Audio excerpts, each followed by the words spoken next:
శ్రీమాత్రే నమః. శ్రీ గురుభ్యో నమః. సర్వే జన సుఖినో భవంతు, లోకా సమస్త సుఖినో భవంతు. నేను మీ భానురేఖ. ఈరోజు నేను మీతో డిస్కస్ చేయాలనుకుంటున్న టాపిక్ వచ్చి ప్రొటెక్షన్ గురించి అండి. ప్రొటెక్షన్ అనేది మనకి ఎందుకు అవసరము, అది మనకి ఎలా ఉపయోగపడుతుంది అనే దాని గురించి ఇప్పుడు మాట్లాడుకుందాం. మనం ఏదైనా ఒక పనిని స్టార్ట్ చేసిన పనిలో మనం సక్సెస్ సాధించాలని మనం స్టార్ట్ చేస్తాం. మనం ఒక పనిని స్టార్ట్ చేసినప్పుడు దానికి ఎంత పాజిటివిటీ అయితే మనం అట్రాక్ట్ చేస్తామో, అంటే ఆ పనిని కంప్లీట్ చేయడానికి, ఆ వర్క్ని మనం సక్సెస్ఫుల్గా కంప్లీట్ చేయడానికి మనకి ఎన్ని మార్గాలు అయితే కనబడుతూ ఉంటాయో, అంతే విధంగా మనం నెగిటివిటీ కూడా అట్రాక్ట్ చేస్తామండి. అంటే ఆ పనిని మనల్ని ఆపడానికి కూడా అన్ని విధాలుగా సిచ్యువేషన్స్ అనేవి కానీ, మనుషుల రూపంలో కానీ, లేదా మన థింకింగ్ ద్వారా కానీ మనకి అలాంటివి క్రియేట్ అవుతూ ఉంటాయి. అంటే మనం ఏదైనా ఒకటి అనుకుని స్టార్ట్ చేసినప్పుడు రెండూ ఉంటాయి. మనకి ఆ రెండు యాక్సెప్ట్ చేయాల్సిందే. పాజిటివిటీ ఉంటుంది, నెగిటివిటీ ఉంటుంది. ఇది కామన్. కానీ మన పని సక్సెస్ఫుల్గా ముందుకు వెళ్ళాలి అంటే మనం నెగిటివిటీ మీద ఫోకస్ పెట్టకూడదు. మన దృష్టి ఎప్పుడు పాజిటివిటీ మీదే ఉండాలి. అన్నిసార్లు అది సాధ్యమవుతుందా అంటే సాధ్యం అవ్వదు. ఎందుకు అంటే మన మామూలు మనుషులో మనం ఎప్పుడు ఒకేలా ఆలోచించలేము, ఎప్పుడు ఒకేలా ఉండలేము. మన ఎనర్జీ అనేది ఒక్కొక్కసారి హయ్యర్ వైబ్రేషన్స్లో ఉంటుంది, ఒక్కొక్కసారి లోయర్ వైబ్రేషన్స్లో ఉంటుంది. హయ్యర్ వైబ్రేషన్స్లో ఉన్నప్పుడు ఇది మనమే చేస్తున్నాం, ఇదంతా మన వల్లే అవుతుంది అని చెప్పి ఒక ఈగో అనేది క్రియేట్ అవుతుంది. మనం లోయర్ వైబ్రేషన్స్లో ఉన్నప్పుడు నేను ఏమీ చేయలేను, నా వల్ల ఏది కాదు, ఏంటి నేను ఏమనుకుని జరగట్లేదు అని చెప్పి నెగిటివ్గా ఆలోచిస్తూ ఉంటాం. మనం ఏదైనా ఒక పని స్టార్ట్ చేసినప్పుడు అయితే ఇలాగైనా రియాక్ట్ అవుతాము, లేదా ఇలాగైనా రియాక్ట్ అవుతాము. ఈ రెండూ కాదు, బ్యాలెన్స్లో ఉండాలని చెప్పి నేను ఇంతకుముందు కూడా చాలా వీడియోస్లో చెప్పానండి. ఇలాగ బ్యాలెన్స్లో ఉండాలి అంటే మనం ఏం చేయాలి అంటే మన మైండ్ మీదే అది మొత్తం కంప్లీట్ అయి ఉంటుంది అని చెప్పి అనుకున్నాను. డిపెండ్ అయి ఉంటుంది. మన మైండ్ అనేది మనకి రెండూ చూపిస్తుంది. అంటే ఏదో ఒక మూవీలో మనకు చూపిస్తుంటారు, ఒక తెల్లటి ఆకారంలో మనలాంటిది ఒకటి వచ్చి మాట్లాడుతున్నట్టు, అదేవిధంగా నల్లటి షేప్లో వచ్చి ఒకటి మాట్లాడుతున్నట్లు. ఈ తెల్లగా ఉన్నది పాజిటివిటీ కింద, నల్లగా ఉన్నది నెగిటివిటీ కింద. ఇదేమో మంచిగా చెప్తూ ఉంటే ఇదేమో కాదు అది ఇది అని చెప్పి మనకి ఏది చెడు చేస్తుందో దాన్ని అది ఎంకరేజ్ చేస్తూ ఉంటుంది.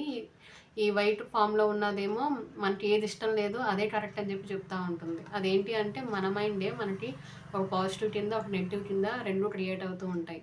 కానీ మనం దేని మీద ఫోకస్ పెట్టాలి అంటే పాజిటివిటీ మీద పెట్టాలి. అంటే మరి నెగిటివిటీ కళ్ళ ముందు కనపడుతుంది, సిచ్యువేషన్స్ రూపంలో కానీ, మనుషుల రూపంలో కానీ, మన థింకింగ్ రూపంలో కానీ మనల్ని స్టేబుల్గా ఉండనివ్వట్ల. అప్పుడు మనం ఏం చేయాలి అంటే అబ్జర్వ్ చేయాలండి.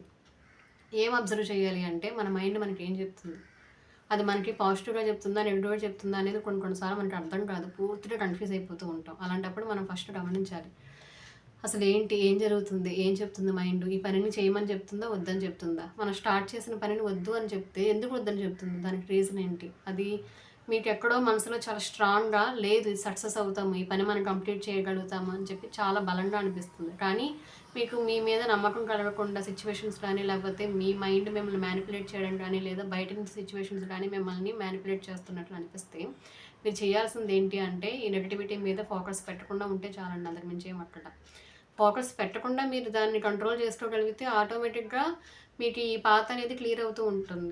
అంటే స్టార్ట్ చేసిన పనిని సక్సెస్ఫుల్గా మీరు కంప్లీట్ చేయగలుగుతారు. అంటే ఇక్కడ మీరు ఏమి చేయాల్సిన అవసరం లేదు, అబ్జర్వ్ చేయండి. మన నెగిటివిటీని, మన మైండ్ని మనం కంట్రోల్ చేయలేము, పూర్తిగా కంట్రోల్ అవ్వడం అనేది అసాధ్యం. కానీ దాన్ని మనం బ్యాలెన్స్ చేయగలము.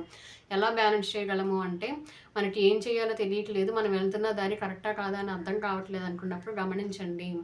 ఆ గమనిస్తూ ఉన్నప్పుడు, అబ్జర్వ్ చేస్తున్నప్పుడు మన మైండ్ మనకి ఎలా చెప్తుంది, ఆ పనిని చేయమని చెప్తుందా, వద్దని చెప్తుందా. ఒకవేళ వద్దు అని చెప్తే మీ మనసు మీకు ఏం చెప్తుంది, లేదు ఇది స్ట్రాంగ్గా అవుతుంది అని చెప్తుంది. కానీ మీ సిచ్యువేషన్స్ మీకు అడ్డుపడుతున్నాయి అంటే మీరు దీన్ని పట్టించుకోకుండా గమనించండి, తెలుసుకోండి, అన్నీ వినండి. అంటే మీ లోపల మీరు మీ మైండ్ ఆలోచిస్తున్నప్పుడు మీకు కనిపిస్తాయి కదా కొన్ని, ఇది అని చెప్పి తెలుసుకోండి, అబ్జర్వ్ చేయండి, అన్నీ గమనించండి. కానీ దీనికి ఇంపార్టెన్స్ ఇవ్వకండి. తెలుసుకుని వింటూ ఉండి మీ పని మాత్రం మీరు చేసుకుంటూ వెళ్ళిపోతారు.